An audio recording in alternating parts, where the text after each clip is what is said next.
Man, I don't know what's more evil. A literal demon possessing an Alzheimer's patient or documenting the whole thing for a film school thesis. Welcome back, horror fans. I'm Leo, and Bootube Breakdowns is here to save your scary movie night. Right off the bat, The Taking of Deborah Logan scores a 1.8 out of 10, landing it in our Trash-O-Lantern category. But here's the thing. I've already had to peel the skin off my forearm during a psychotic episode just to get you the score. In a few minutes, I'll show you exactly why this film earned its rating. If you disagree with my score at the end of the video, be sure to let me know how much you want to eat a child with cancer while in a cave, and then be sure to like, share, and subscribe about it in the comment section.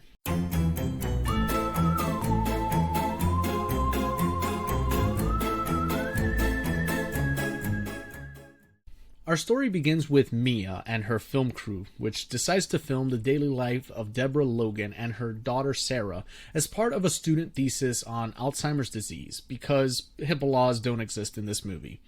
As the disease progresses, Deborah slowly becomes more violent, unhinged, and outright creepy. In the background, there's a subplot about some dude a long time ago conducting a demonic ritual to cure his daughter of some disease, and Deborah knew about it, but buried the whole thing until the Alzheimer's came in and she revealed the whole thing during one of her episodes. Yeah, I know. She eventually gets committed to a hospital where she steals a child, goes to a cave, and, well, has a snack. She gets shot up, the little girl gets rescued, and there's an awkward transition to a news report where this girl was apparently cured of her cancer after the ordeal, and she smiles ominously into the camera and roll credits.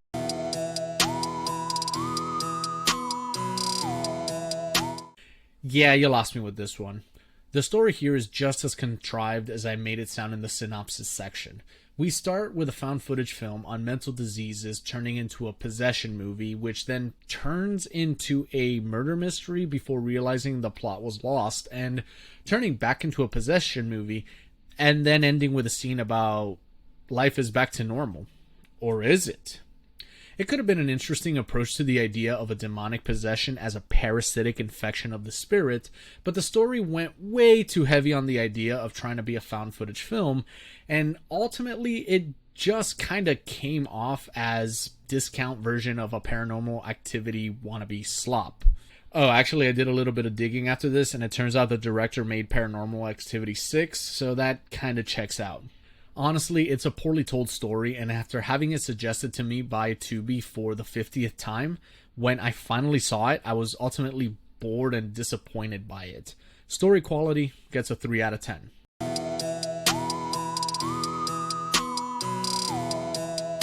The pacing with this film is no better than the story quality. I feel like the biggest issue with this film is that it didn't know what story it wanted to tell, so it just kind of threw a bunch of stuff on the screen to see what stuck, and then said, we don't need consistency, it's found footage, just show whatever.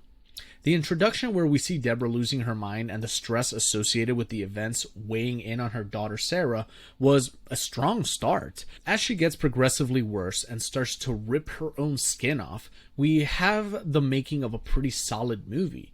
Then, for some reason, we make a hard transition to a priest discussing demonic infection and the backstory of some ritual gone wrong from forever ago.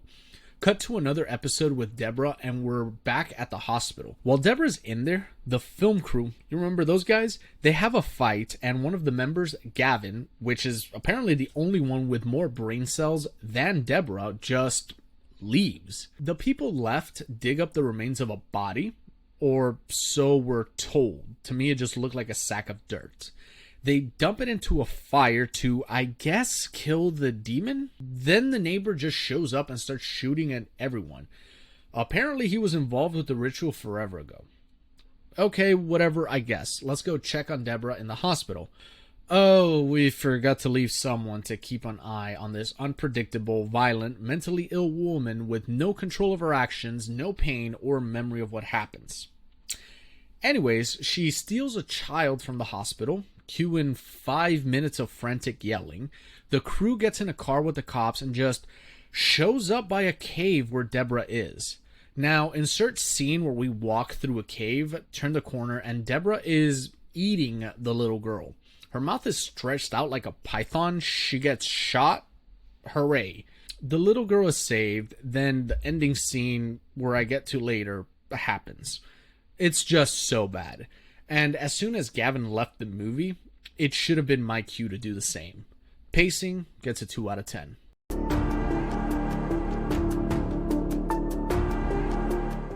The fear factor for this one is probably one of the most disappointing parts of the movie. Here's an idea. Stop trying to make Paranormal Activity again. We were all scammed and have wised up to the scam. The new scam is fart house trauma, blah, blah, blah, but thankfully we're almost at the end of that. This movie relied entirely on cheap scares and an attempt at shocking visuals. You can make the argument that the scenes where Deborah rips her own skin is shocking, but there's way better movies that did body mutilation much better. And in usual found footage fashion, the final scene where the monster reveal happens is only for a few seconds in the dark in a loud, shaky, blink and you'll miss it kind of a scene. Whatever buildup it could muster was quickly lost in cheap gimmicks. So after a 4-point cheap scare deduction, I leave the final fear factor at a 0 out of 10.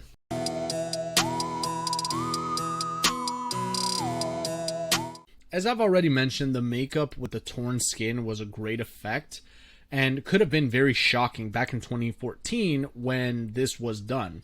The concept of not knowing if Deborah was possessed or just having an episode was definitely a nice touch to keep you guessing and engaged, even if it only happened in the first act before the director got bored of an actually good premise. The scene where she eats the little girl would have been much more entertaining if we saw more of it. I love the effect that they made her mouth stretch like a snake as it was happening, but after I thought about it, it didn't even make sense for the movie. It was probably added in there as something relatively visually stunning that was gonna get added to the trailer later.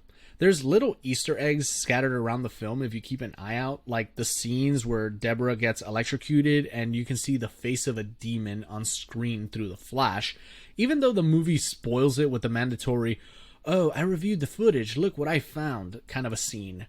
They should have just left it as subliminal imaging as a treat for like the 3 people that enjoyed this movie. And maybe by now some YouTuber would have done a 3-hour deep dive documentary focusing on the subliminal stuff and made this movie much more popular over time.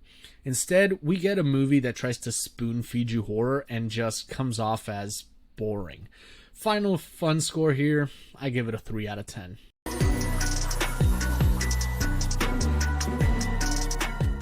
Here's the ending. Little girl gets saved. We cut to a new segment where she is cured of her cancer. She had cancer, by the way. It was revealed at the very ending. They say it's a miracle, and she stares ominously at the camera. Cue in music swell, and cut to black. The implication is that the demonic parasite transferred from Deborah to the little girl.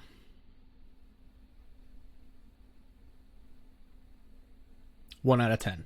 So that's Bootube Breakdowns' take on The Taking of Deborah Logan. Averaging our scores gives this movie a 1.8 out of 10, which places it in our Trash-O-Lantern category. Do you agree with my rating? Scream your score in the comments section and tell me what horror flick I should gut next. If this saved your spooky vibes, smash that like, share with your horror crew, hit that notification bell, and subscribe to Bootube Breakdowns for more killer verdicts. Keep it creepy, and I'll haunt you in the next review.